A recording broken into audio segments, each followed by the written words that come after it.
We are leaving our time now.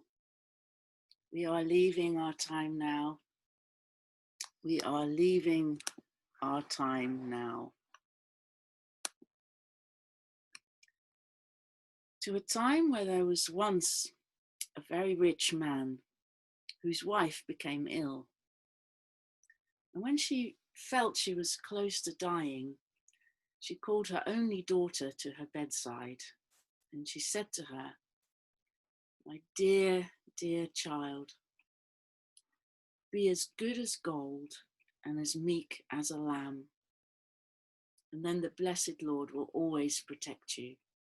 And what's more, I shall look down from heaven myself and be close to you." And after she said that, she breathed her last breath and closed her eyes, and she died. Every day, the girl went to her mother's grave near the dovecot, and she wept. And she was indeed as good as gold and as meek as a lamb, as her mother had told her to be. And when winter came, the snow on her mother's grave lay thick like a white blanket over the top of it. And when the first warm rays of spring sunshine came, the snow melted. And when that happened, the father remarried another wife. His new wife had 2 daughters, and on the outside they were beautiful, but they had hard, selfish, and arrogant hearts. And after they got married, all 3 of these women, the women, moved into the house with the father and the daughter. And this, when trouble began, is when trouble began for the girl. The sisters would say things like, "Why does that stupid goose have to sit with us in the parlour? If she wants to eat with us, she must earn it. Her place should be in the kitchen." They took away all the beautiful clothes that her mother had made for her, and instead they gave her this grey, old, shabby dress and wooden shoes to wear. They would point at her and cackle and say things like, "Look at Princess Perfect now, dressed to kill," as they pushed her back into the kitchen.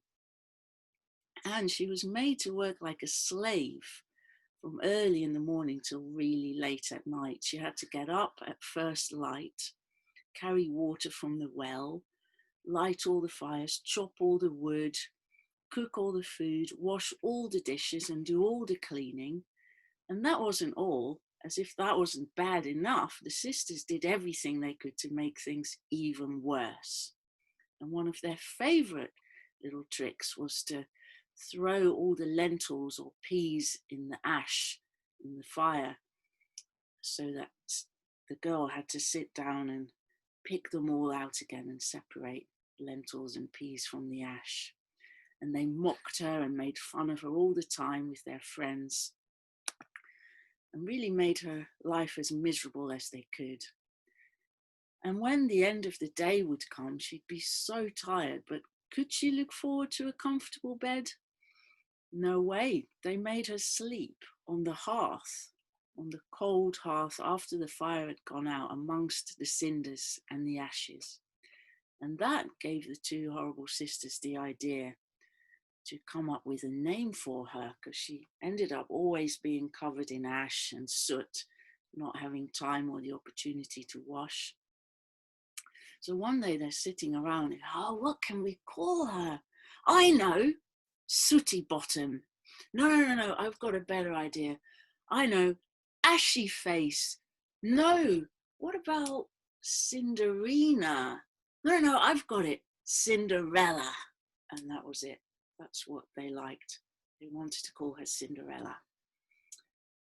So that's what she was called from then on.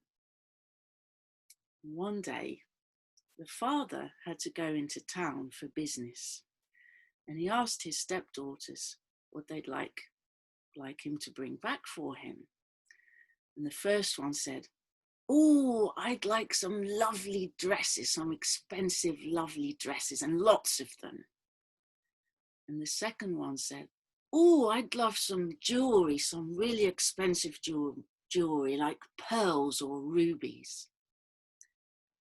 And then he asked his daughter, "What about you? What would you like, Cinderella?" he said.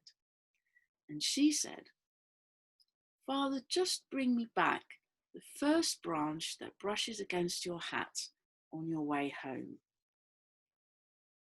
And so he did. When he came back from town, he had some beautiful dresses for one of the stepsisters, some very nice jewelry for the other stepsister, and he'd ridden through a thicket on his way home, and a hazel branch had brushed against his hat, so he'd broken that off and brought it home for Cinderella. She was pleased with it. She thanked him and planted it at once on her mother's grave. Her tears watered it, and over time it grew into a lovely tree, which she tended 3 times a day, every day. And it was a favourite of the birds too. Doves and pigeons and all sorts of birds used to perch in it. And so life went on for a while until one day an invitation came from the royal palace. The king was holding a great festival that was to last for 3 days. And all the women in the country were invited, all the young unmarried women, because the prince was looking for a bride and he was going to choose one as part of this 3-day festival. So when the 2 stepsisters heard about this, they were so thrilled, so excited. They started to get ready at once. And of course, Cinderella had to help, and they were bossing her around. "Cinderella, come here, brush my hair. Hurry up. Don't pull it like that. Be careful. I want it just like the girl in this picture. No, not like that. Oh, just polish our shoes. Give me the necklace your mother gave me. It looks better on me." And on it went. And she couldn't get anything right. But in the end, they were ready, and Cinderella did everything she was asked to do because she was good as gold and as meek as a lamb. And she really wanted to go to the ball as well. So she pleaded with her stepmother, "Can I go to the ball?" The stepmother just laughed and said, You go to the ball? Who do you think you are? You're just a dirty little slattern. That's all you are. How do you think you're going to manage at such a high society event? You'll have no conversation to speak of, no charms, no good looks. Back to the kitchen with you, child." Cinderella tried again, persisted, and her stepmother lost her patience then and threw a bowl of lentils into the ashes. "Pick those out in 2 hours," she said. "Sort them out, good from bad, and then you can come to the ball." Well, this was a pretty impossible task. Cinderella went out the back door and into the garden and stood under the hazel tree and said, "Turtle doves and little pigeons, all the birds beneath the sky, help me pick the lentils out from the ashes where they lie, all the good ones in the pot and all the bad ones in your crop." As soon as she said this, 2 turtle doves flew down through the door straight into the kitchen and started to pick at the lentils in the ashes. They nodded their heads and went pick, pick, pick, pick, pick. And then some wood pigeons came, and laughing doves and collared doves, stock doves and rock doves, all kinds of doves. And they all joined together in the ashes going pick, pick, pick, pick, pick. And in less than an hour, they were finished. They'd separated the lentils from the ashes, neat little piles, and they all flew out of the door and away. The girl put the lentils in the bowl, took it to her stepmother, thinking that now she'd be allowed to go to the ball. "That's no good," said the woman. "You've still got nothing to wear and you don't know how to dance. Do you want them all to laugh at you?" And then she threw 2 bowls of lentils in the ashes and said, sort those out. Go on. If you can do these in under an hour, then you can come to the ball. And she thought to herself, she'll never manage that. Cinderella went out through the back door again, stood under the hazel tree and said, birds of the air, whatever you be, come to the shade of the hazel tree, and in the ashes pick about and help me sort the lentils out, all the good ones in the pot, all the bad ones in your crop. As soon as she said that, 2 white doves flew down and they flew straight into the kitchen and started picking, pick, pick, pick, pick. And then a pair of robins came, a pair of blackbirds, a pair of wagtails, and then a pair of song thrushes, and then a pair of missel thrushes and a pair of wrens. And they all went pick, pick, pick, pick, pick, and sorted out the lentils in under half an hour. So Cinderella again took the bowl of lentils to her stepmother and showed them to her. And she was innocent enough to think that this time she'd be given permission to go to the ball. But no. It's no use, the stepmother said. You still haven't got any shoes that are worth being seen in. Do you really think you can come to a ball wearing wooden clogs? Don't be ridiculous. What sort of simpleton will people think you are? You'll just be an embarrassment to us. We'll be ashamed to be seen with you back in the kitchen with you. And off she went with her own 2 daughters, leaving Cinderella on her own in the kitchen. Cinderella decided to wash herself from head to toe, and she brushed her hair until not a speck of ash or soot remained to be seen. And then she went out the back door, went to the hazel tree and whispered, hazel tree, be kind to me. Shake your leaves and set me free. I'm very poor, and I confess I'd love to wear a pretty dress. Kind of rustle went through the leaves and the tree. What colour? Whispered the leaves. Ooh, I'd like a dress the colour of starlight, Cinderella said. And there was a little shake among the leaves and the branches, and suddenly there, hanging on the lowest branch, just beside her, was a beautiful gown, the colour of starlight, together with a pair of beautiful silken slippers. Thank you, Cinderella said, and ran inside to quickly put them on. And they fitted perfectly. She had no mirror, so she couldn't see how lovely she looked, but she did look really lovely. And when she arrived at the ball, she was even surprised to find how well she was treated. She was invited to sit and drink tea with the ladies, and lots of the lords asked her to dance, and not many people had been this nice to her in her life before. She was a stranger to feeling popular and sought after. She didn't dance with any of the lords, whether they were young or old or rich or handsome. She said no. Only when the prince himself bowed to her and asked her for a dance did she stand up and take to the dance floor. And then she danced so lightly and so gracefully that everyone else just stopped dancing and looked at her, even her 2 sisters. They didn't recognize her at all. They were sure, of course, that Cinderella was at home amongst the ashes, and that they thought that this lovely stranger must be a princess from some faraway land, because nobody knew her name or where she was from.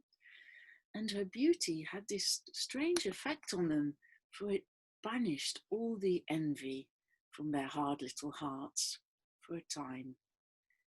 And they honestly admired her that evening. Cinderella didn't stay long. Once she danced with the prince, and he got her to promise to dance with no one but him. She took advantage of an interval in the music, and she snuck outside and ran home. The prince followed her, but she ran so fast he couldn't keep up. And when she reached home, and he finally got there, she seemed to have vanished. He waited around for a while, and then her father appeared. And the prince asked him, "Have you seen this mysterious princess who was at the ball tonight? I think she went into your dovecot."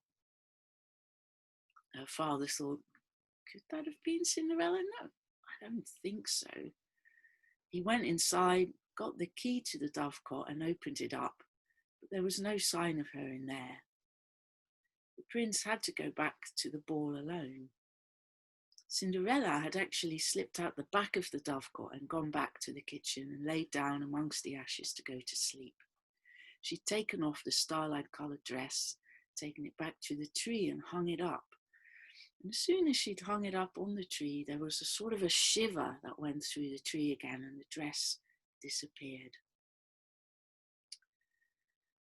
And as she was laying down there on the cold hearth, because the fire had gone out amongst the ashes, her stepmother and stepsisters came home, and they woke her up to help them out of their corsets, because they were so tightly wound that they could hardly breathe. "Oh, that's better," said one as soon as it had been undone. "Oh, Cinderella, you should have been there," said the other stepsister. "What a sensation," they went on. "There was a princess from a foreign land, we think. No one knows her name, and the prince wouldn't dance with anyone else.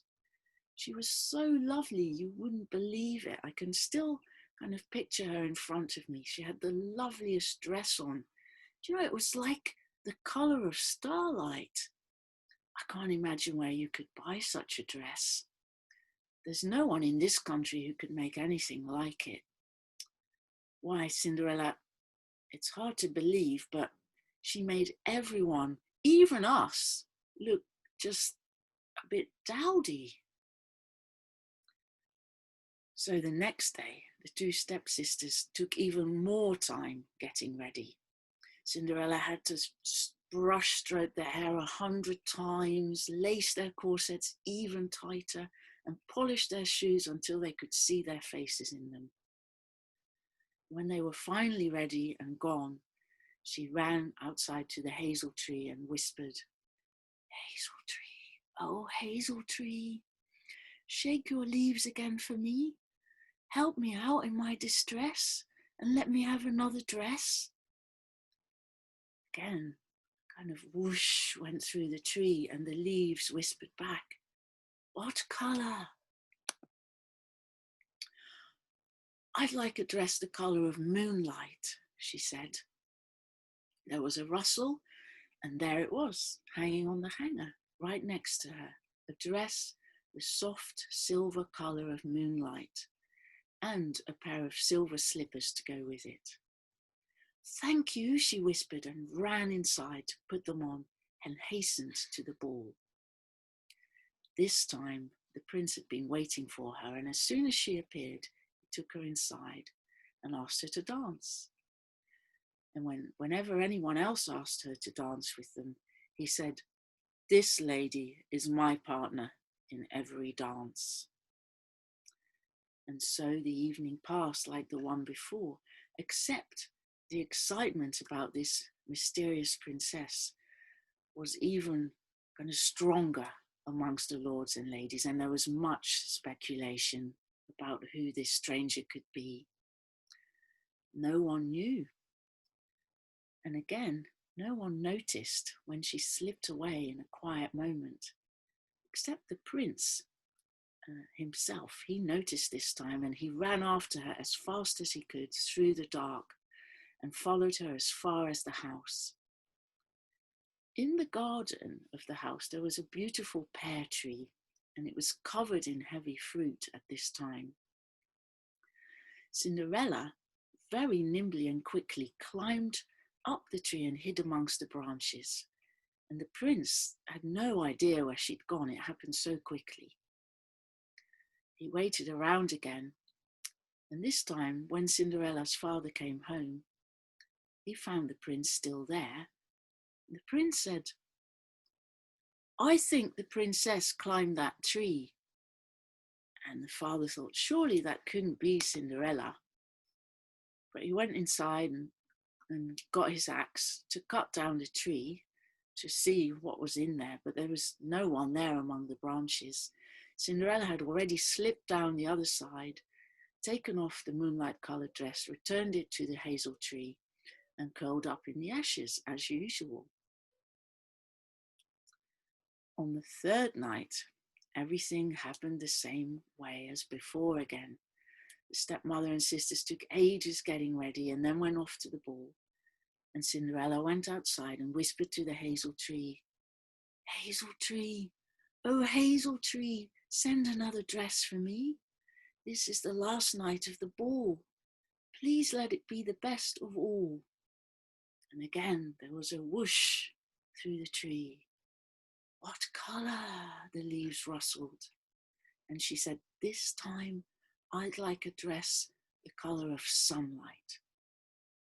And once more the tree shivered, and down fell a dress so lovely Cinderella could barely look at it, and she hardly dared to touch it. It was so shiny, it was pure gold, and it shone and it gleamed like the sun itself.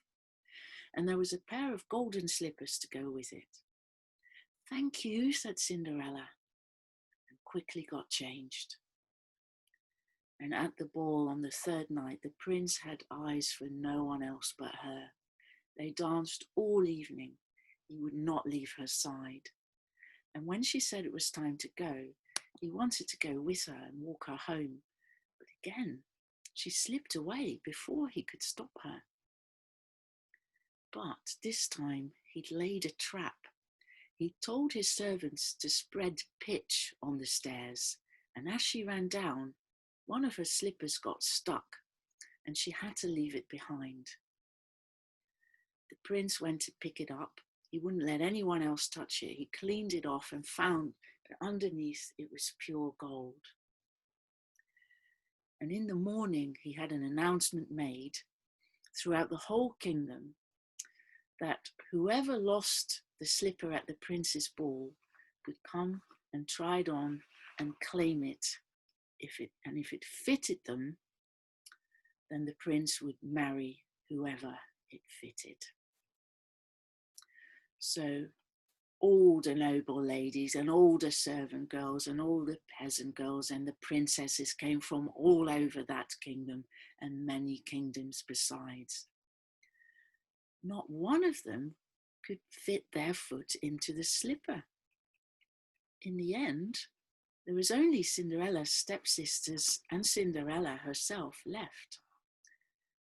As it happened, her stepsisters' feet were their best feature, being shapely and well-formed, and each of them thought that they could definitely wear the slipper.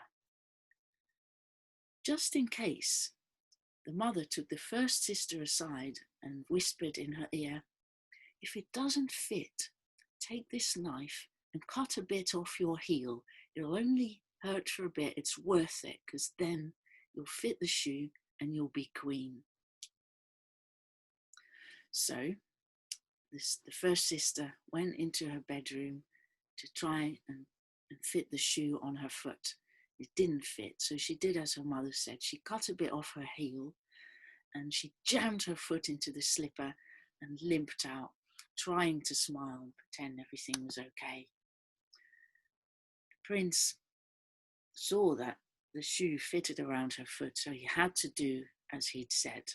He accepted her as his bride and helped her up onto his horse. But as he was riding away, the doves sitting in the hazel tree called down and said, "Roo-coo, roo-coo, coo-coo, there's blood in the shoe. Her foot's too wide. This isn't the bride."